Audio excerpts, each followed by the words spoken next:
Welcome to Live and Flip Lifestyle. So I picked up this home not long ago. Let me show you around. So we're in the lower level and I'm working in this area here. It's a washroom / half bath and I'm relocating that door to this location. So I plan to patch this area, and instead of doing just the door area, I'm going to go all the way up to this joint and to the wall. Anytime you have a short distance to the wall, it's suggested to replace this whole section rather than a patch around the door, so it's not as obvious. Many times you'll have someone over and they'll be looking across the wall and they're like, there used to be a door there, wasn't there? Now they've got a short section in here, and that's because it's over an 8-foot span, and I'm assuming they figured they'd hit this joint when they do the corner joint. I prefer it down here and do the joints here and just one up there. This is a bi-level home and the back section is at ground level, so I'm not too concerned with water issues. It also has a drainage system built into the foundation. Also, it steps up about 4 inches from the garage to here, and I don't see any evidence of water damage. So I'm just going to go with the same program. That way it will come out perfectly at the top. Plus it's nice having the factory edge on the floor. It's stronger. It doesn't chip out. So we'll remove this door. And this is a left-hand door because it swings to the left. Nice! Coming out quite quickly. Yeah!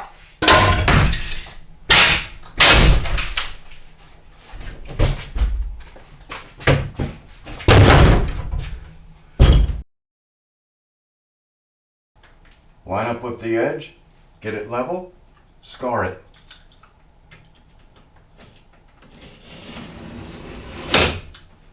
Nice!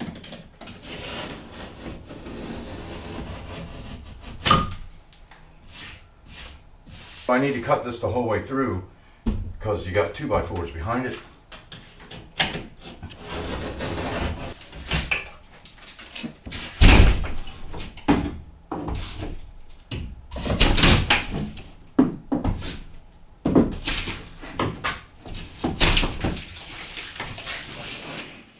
So you can see from the back side there's no joint here.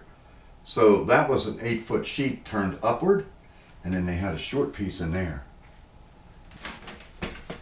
Got some wild plumbing. Found this was a little loose.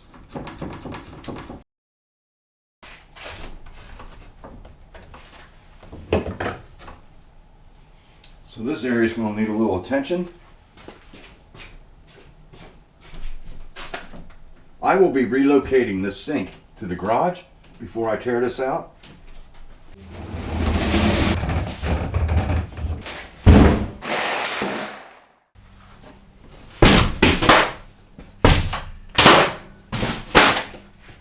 Ready for the patch.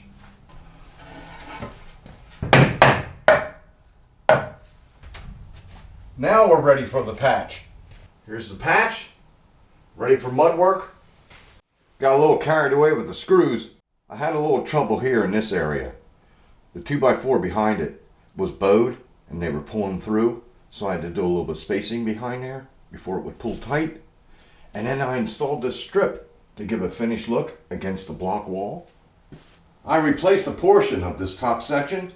I needed it longer so when I extend the ceiling it will tie in.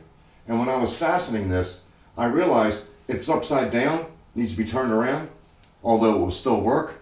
And yes, you can mix match purple, blue, green, regular drywall. It's no biggie. I'll be using the green lid, all-purpose mud, and this mud is straight out of the pail, just the way you buy it. I want it nice and thick because there's a little bit of unevenness here. So I'm going to do some Prefill.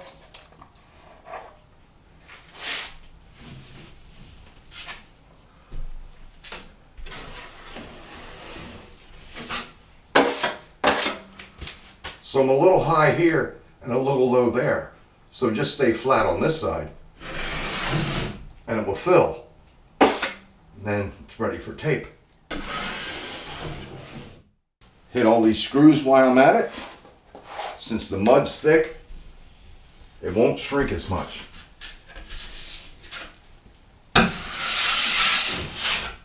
Got a good size gap here I'll pre-fill.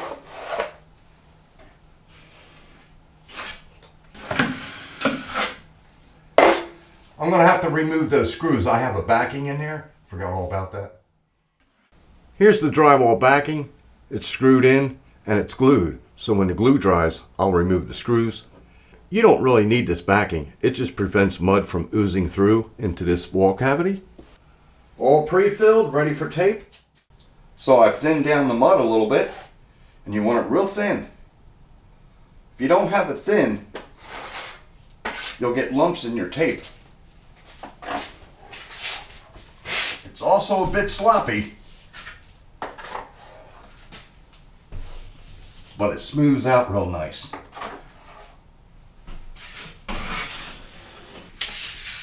I always use paper on flat joints, and the paper has a crease. That always goes inward, right in the center of your joint. Lightly press all the way to the bottom. Chop off your tape. Nice! Start from the center, light pressure. Down and then up. And apply more pressure with each pass. Now we're feathered out. More pressure on this side and lightly against the tape.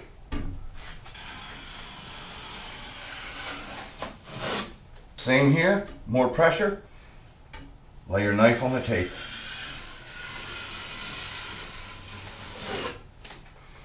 And don't overwork it. The more you work the tape, it gets ripples. So I'll do the angle and then this flat, which is not going to be any picnic. So I'm going to try a little trick. This is a corner paint roller. I believe it's Lambswool. I've never tried this before. It is so hard to get that mud in a corner. It's working. I believe my mud's too thin. So there's a learning curve with everything. I'll have to get the right consistency of mud, but I like this idea. A lot faster than the Drywall. I'll find a crease, crease the whole thing, and I've pre-cut the length to make it easier. So it just kind of fits right in there. Put the corner against the other corner and just keep working it the whole way down.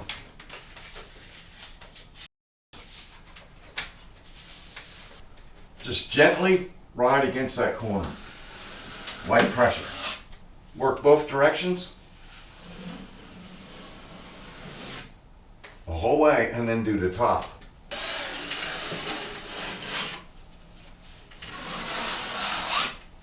What's nice about all-purpose mud, you got plenty of time to work with it.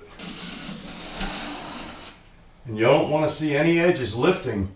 If it's lifting, there's either no mud behind it, or you didn't press hard enough, or the ceiling's out of true. I got a little mud from wiping down, and that helps coat the edge. First time for everything, right? I'll try this on a flat. Look at that, it's nice and even and flat. You just stick your tape right in there. Get the screws good. Right here, I'm not overlapping the flat. Reduce a lump.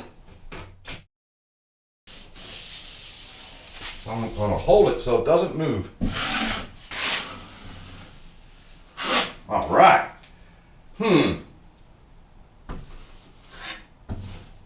You don't have to feather this one because it's beveled. Just make sure it's flat. Now, we got this one. I ran out of paper. Look at that. It's going to work. How am I going to move, plus go down the ladder. It's like I've never done this before.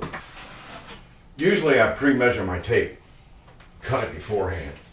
So at this point, go from the center, both ways, all the way, and then feather. More pressure here, lean on the tape. And you could go up to the other tape if you want. More pressure on that tape and go right across. Let that dry overnight. So the first knife I used was a 6-inch, happens to be blue steel, and I purchased this when I didn't know anything about drywall when I first started. Simply for the grip, felt good in the hand, and for the second coat, we're going to jump up to an 8-inch. I just purchased this one. The grip feels good, blue steel, and this is all I know is blue steel. However, this was left over from the homeowner, so I tried it, and I realized it's not as flexible as the blue steel. I didn't really care for it. What you're used to is what you want to use, so I'm sure this will clean up. Stainless steel can't rust.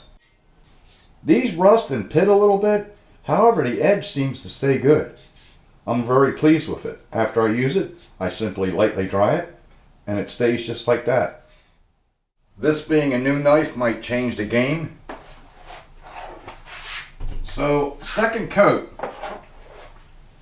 get it on the wall, real thick, and start spreading it out. And with each pass, you're getting it wider and wider. Void, fill the void. So you want to get the width pretty much uniform. That way when you do your downstroke, all voids get filled in. So you can see the tape right there. So now we want more pressure here and just lay it on that joint.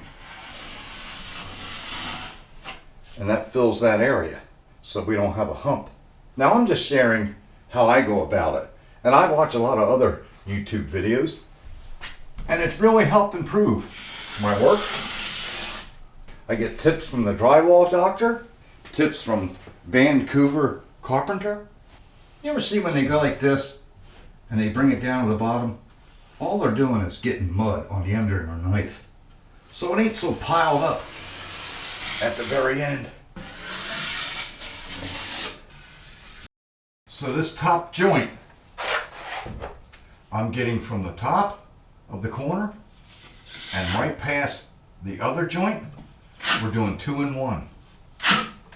So for the first pass, just go to the corner and flat, right across. Fill in all the voids.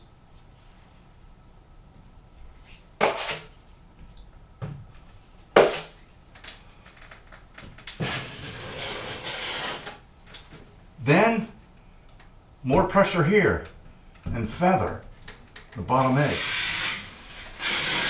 Get rid of that line. Now you let this dry and do the top corner separately. Bevel joints are the easiest. Just get sloppy with it. Get it on there nice and wide. Wider than your last patch. And it's beveled so you can just go flat. Whoa! More pressure here. Clean that line. Feather it out. And then you get that. Of course, you can never win. Drywalling is catch 22. Last coat, we'll fill that in. Let that dry. So for the last coat, you want the mud a little thinner. Think of spreading mayonnaise, how smooth and easy that would be. So I'm applying with the 6-inch knife because it's easy to get out of this trough. Now I've already got it semi-uniform with the 6-inch trowel, and I'm still focused on this side. This is the low side, so this is going to be my guide. More feather and more on this side.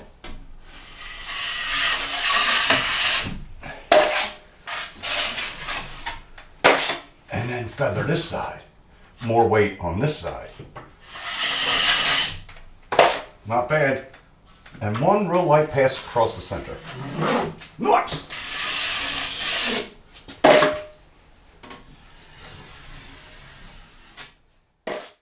So I'm giving these two joints a skim coat, and then I'll skim coat the center joint. Nice! So you want to go wider than your last coat, and always go down the center first, just to smooth it out a little bit. And now we'll do the feather. More weight here.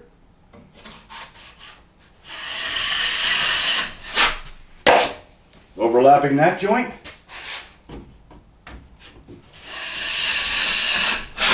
Nice! And then one light pass across the center. I'll sand that out, show the final results. Final results. Ready for paint? Don't look too bad. Let's take a look down the wall.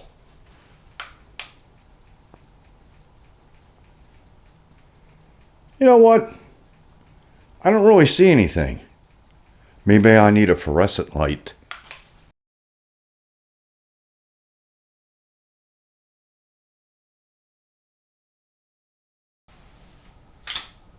I'd like to thank everyone for watching. And in an up and coming video, I'll attack this ceiling, and then I'll feature this wall when everything's finished. And soon I'll upload a video of how I created this opening and installed a new door. I'm also in the process of remodeling this washroom, so look for that. Meanwhile, if you'd like to see the retrofit of that stainless steel sink that I moved to the garage, I'll provide a link. Right here, over there,